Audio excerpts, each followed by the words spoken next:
Hello there guys, and welcome to another one of my real life range tests, and this time a video that also includes driving impressions today with the brand new BMW iX1 in its only available shape right now, the xDrive30 model. So today we're going to take a closer look at what its design brings to the table. We're going to talk about its technical specs. We're going to talk about the way it drives, and of course we're going to do a real life range test as I got you used to over the years. So let's take a closer look at the car, see how the interior shapes up, how the exterior shapes up, and then we're going to take it for a spin. So this is it.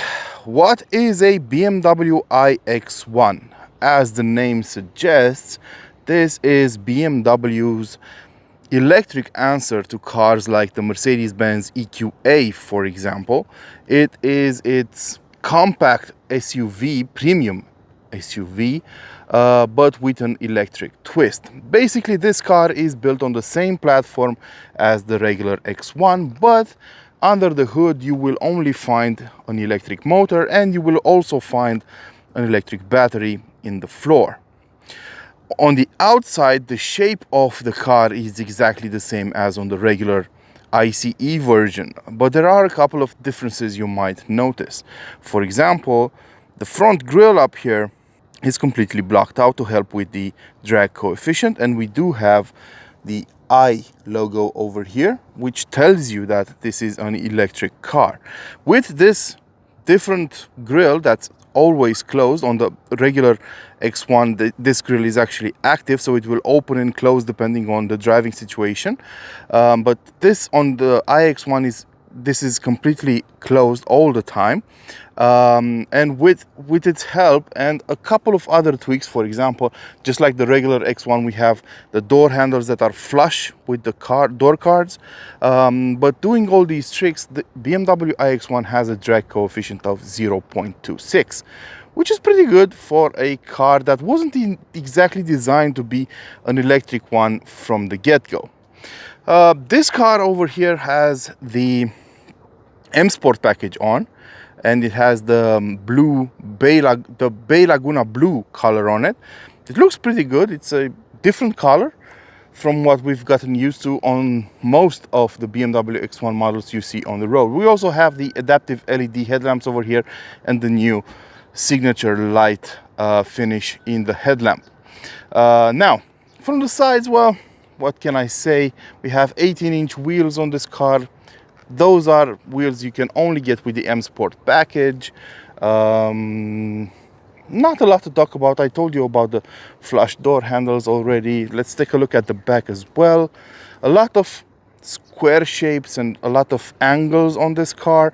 We have the M Sport spoiler at the top, and of course the M Sport rear bumper. Let's take a look at the boot, because I know a lot of you guys are family guys, so you will be interested in the space offered over here. We're talking about 490 liters, which is slightly less than in an ICE model. So on the BMW X1 you get 540 liters, on this one you get 490, and the reason for that is we have an electric motor under the floor here, because this is an all-wheel drive car. So it has two electric motors, one on the front axle, one on the rear axle. So you lose about 50 liters of space, but once you fold the rear seats, which are 40 by 20 by 40 splittable as standard, you get up to 1500 liters of space. So plenty of room for your luggage and for your kids' luggage and so on. Let's step inside for a moment. So it's exactly the same as any X1 you might see on the road today. Let's see how much room we have in the back here. Well, not a lot. The driver's seat is adjusted in my comfortable driving position, and I am 6 feet tall and about 250 pounds, and I am hitting the front seat with my knees. In terms of headroom, well, can't really complain. Plenty of headroom. We do have this panoramic sunroof over here, which does help out, but I really can't complain. Now, since I mentioned the electric motors earlier, I should probably continue with the technical specs of the car. So we have a 190 horsepower electric motor on the front axle, 190 horsepower electric motor on the rear axle. However, they cannot deliver all of their resources at the same time. So the maximum power you will get out of this car is 313 horsepower and 494 Newton meters of torque. Now, under the hood, you won't find any additional storage space. So all you'll find is a cover for the electric motor. In the floor, we have a battery that's good for 64.7 kilowatt hours in netto capacity. So that's the usable capacity. The total capacity of the battery is about 68 kilowatt hours. And BMW says that this should give you an estimated range of about 414 kilometers at most. Well, we're going to see about that. We're going to test it. It's pretty hot out, so the testing conditions are pretty good. We do have Continental Eco contact tires on this car, which should help with getting the best out of it, the best possible range out of it. Oh yeah, and we should also talk about the charging. So as standard, the car gets 11 kilowatt AC chargers on board. That's going to take you about 6.5 hours to recharge the car, but you can also charge it at a fast charger up to 130 kilowatts, and that should take you about 29 minutes to get to 80%. And optionally, you can get AC charging up to 22 kilowatts, so that's going to drop the AC charging time to half. This is the interior of the BMW iX1. So we have the Harman Kardon sound system. We have Sensatec over here on the door cards. It feels pretty nice to the touch. The materials are pretty nice overall. This is Oyster Vernasca leather with the M Sport seats. Looks pretty good. Let's hop in. And you'll notice that we have the new instrument cluster here, the xDrive30, and the new steering wheel we've seen on a lot of new BMW models. You are sitting pretty high in this car and pretty upright. So it's not your usual BMW driving position where you usually sit a lot lower and in line with the steering wheel. In this car, you're sitting basically on top of the steering wheel. But this is an SUV, so it shouldn't be an issue. It's a front-wheel drive SUV. Well, at its core, the platform is a front-wheel drive platform, but this is an all-wheel drive car. So yeah, pretty good use of materials.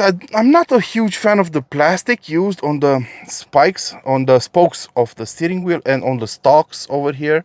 It does feel pretty cheap to the touch, and the same could be said about this plastic over here. The good news is that BMW is really using a lot of recycled plastic to make all these buttons, so that's a plus on the sustainability front. For example, the floor mats are made out of recycled nylon, and they are trying to use a lot of recycled materials. In the building process of the car, you have a lot of second life aluminum, and the footprint, the CO2 footprint of this car is up to 60% less than a internal combustion version. So let's take a look at the numbers. I only covered 12.5 kilometers since I picked up the car. We still have 95% of the battery charge left. I did pick up the car with 100% of the battery full. And we have a energy consumption of 16.1 kilowatt hours so far, and an estimated range remaining of 369 kilometers. Now, if you've watched my videos before, you know that I'm going to drive this car around town for 100 kilometers by taking breaks and so on, letting the car cool off, heat up again, and so on, trying to replicate a real-life use scenario. The exterior temperature is going to be pretty high. It's already 25 degrees Celsius, and it's not even midday. So we're going to see just how this car behaves. We're going to start around town. We're going to see what kind of energy figures we get around town. Then we're going to go on a series of pit roads and then on the highway. And we're going to finish up this video with a couple of driving impressions. So let's set off.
Hello guys, we are in the second day of range testing, or testing the real life range of the BMW iX1 xDrive30. So let's take a look at the results we got after we completed almost 100 kilometers around town. As you can see, the onboard trip computer shows an average energy consumption of 20.3 kilowatt hours and a distance covered of 98.2 kilometers in about 4.5 hours. So that actually tells us that I had an average speed of about 25 kilometers an hour, actually lower than that, 22, 23. So an average pace for a busy, congested city over here in Europe. We still have 65% of the battery left, and of course the exterior temperature is pretty high, 32.5 degrees Celsius. By my calculations, considering that the car has a total usable battery capacity of 64.7 kilowatt hours, but 65 kilowatt hours, this should give you a range of about 320 kilometers or 200 miles. It's not huge, it's quite far off from the official figure of up to 400 kilometers, but as I usually say, that's like the maximum range you can squeeze out of a car if you do perfect driving and everything is working for you. I had to use the AC on blast all the time because it was really hot out, and I didn't really cut on any creature comfort. I didn't use the car in eco mode. I used sport mode a number of times. So this should be considered as a real life, like a real number you should expect while driving this car. As winter approaches, that number is bound to have some variations, if you will. Now, let's hop on a series of B roads, drive on them, then hop on a highway, see what kind of numbers we get.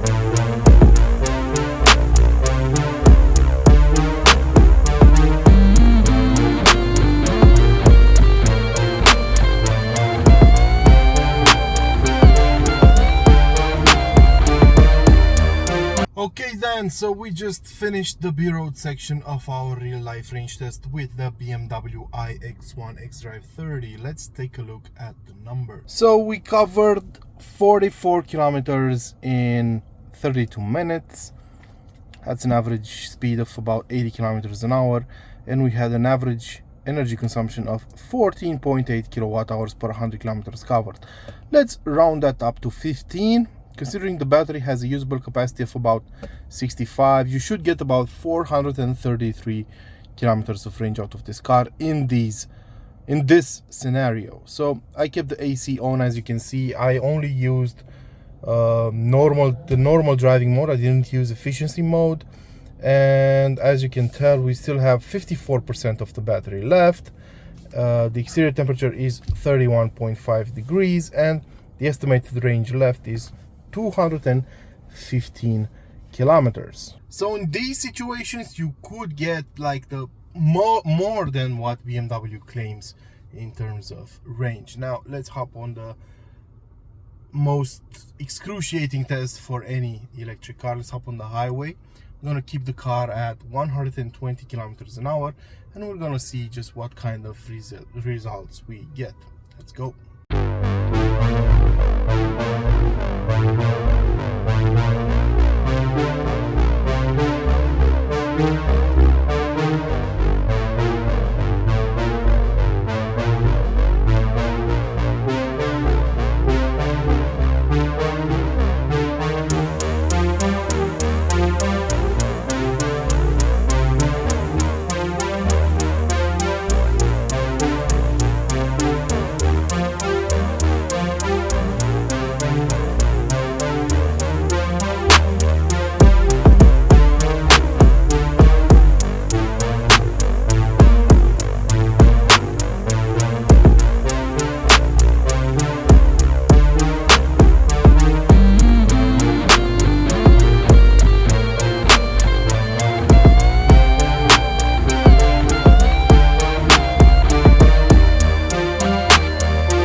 guys, so we just finished the highway section of our real life range test.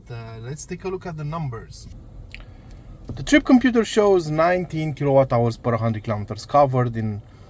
I did about 60 kilometers in about half an hour, so just as I said, I kept it at around 120, 130 kilometers an hour depending on the traffic situation. We still have 34% of the battery left and a range estimated at 122 kilometers left. At 19 kilowatt hours per 100 kilometers covered, you should get a range of about 320 kilometers on the highway. So pretty decent, but still pretty far from the official estimate.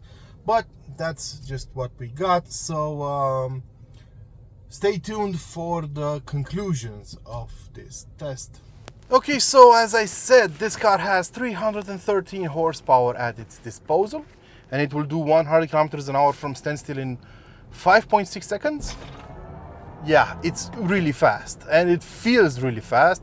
494 Newton meters of torque, so it can get around really well. What surprised me the most is the fact that despite the fact that it is built on the same platform as the internal combustion versions, it doesn't show it when you drive it around. It's quite comfortable. It's really good at filtering out all those nasty bumps in the road, and it doesn't jump around like other cars built in the same way do. Because normally, as I said in a number of my reviews here on the channel, whenever we're talking about a car built on an internal combustion platform, what happens is all that added weight you have to deal with because of the batteries ruins the ride, especially over small and short bumps in the road. But that doesn't happen here. It's interesting to note that all BMW iX1 models will come with adaptive dampers. This car has them as well. This car has the M Sport package, as I said, and that means it has the M Sport adaptive damper. So normally it's a bit stiffer than the X-Line model. But even so, I can say wholeheartedly, this is a very nice riding car, especially compared to a model like the Tesla Model Y that really hits your kidneys whenever you're driving it around. This one, not only does it keep its composure over all sorts of bumps, but also when you're driving it fast. And you can actually drive this car fast, push it to the limit, like the song says, and have fun driving it, which is really nice. I also appreciate the fact that you have this adaptive regenerative braking system on board, which is really nice because it uses the car's onboard systems like the parking sensors or the camera, and knows what's happening around you. So for example, if you're just driving along and you take your foot off the accelerator pedal and you don't have a car in front of you, your electric model will not start recuperating energy, will not start using regenerative braking. That's because coasting is more efficient in some cases. However, if a car pulls up in front of you, the car will slow down automatically while recuperating energy. So it will start to regenerate energy, adapt to the driving situation. And it works really well. I actually rarely have to put my foot on the brake pedal right now because I got used to the way it works, and I absolutely love it. I would have preferred a different pedal feel in the brake pedal. It feels a bit lax on the first part of the pedal travel, but then gets abnormally stiffer as you press further on. So it has a soft initial bite and then switches over to a harsh bite once you get over a certain threshold. That's not a big issue. I would have liked a bit more steering feedback, but once again, it's a completely electric car, so it doesn't really make sense to have, I mean, it's not really possible to have a lot of feedback in the steering wheel anyway. Now, another thing I want to mention is the fact that charging is supposed to take up to 29 minutes or down to 29 minutes, because that's the best case scenario if you use a 130 kilowatt charger, which is pretty good. It's not record breaking, but this is not a flagship car either. Then if you use an 11 kilowatt AC charger, you should be done in about 6.5 hours. And if you're using a 22 kilowatt charger, you should be good to go in 3 hours and 45 minutes, something along those lines, which is good enough anyway. So fast charging stations of over 100 kilowatts are starting to be pretty common these days. So I think you'll be able to recharge this car in no time. So what's the takeaway? Well, I actually like the BMW iX1. I didn't expect to like it this much, but it's a really good car, well sound insulated. It rides well, it drives well, especially in sport mode. You have the sound designs created by Mr. Hans Zimmer that create a sort of urgency whenever you press on the gas pedal a bit harder, especially in sport mode, but the sound changes depending on the driving mode you're in. So I really like this car. What I like more is the fact that BMW managed somehow to make the pricing for these cars very competitive. Now, the BMW iX1 you see here has a price tag of around 64,000 euros, and it's fully optioned. You cannot fit anything more on the car. You have adaptive LED lights and everything, the Harman Kardon sound system, optional paint colors and so on. I recently, well, actually not recently, at the beginning of the year, I tested the BMW X1, the ICE version. And that, fully loaded, the xDrive30i model was also 65,000 euros. And it didn't have 313 horsepower. It wasn't this fast, but it was priced exactly the same, which is very interesting to say the least. Now the difference will be found on the starting price, because the starting price for this car is about 54,000 euros, while the starting price for a BMW X1 is 45,000 euros. But that's for a much less powerful and less kitted model. If we're to compare similarly powered versions, we should be looking at the recently unveiled BMW X1 M35i, and that is a more expensive car than this one. So it's quite interesting that BMW manages to do this kind of pricing for its electric cars. And it's not just the BMW X1 that's in this predicament. It's all the cars built on internal combustion platforms. So if you're looking at the BMW i4, for example, it's the same situation. BMW i7 is the same situation, and so on. And that is quite awesome, to be honest. I want to know what your thoughts are, considering this car's rivals are the Volvo XC40, the electric version, of course, considering we're looking at another rival like the Mercedes-Benz EQA.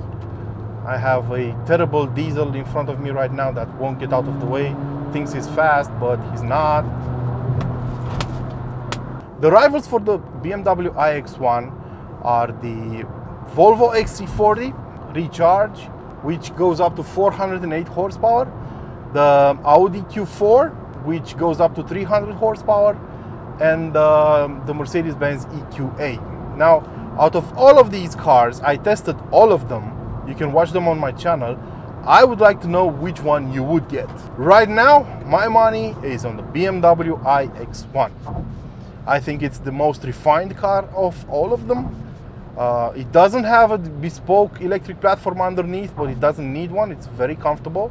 And I think it does a great job at delivering a product at a very competitive price. Tell me what you guys think about it in the comment section below. Until next time, don't forget to feed your passions. Ciao.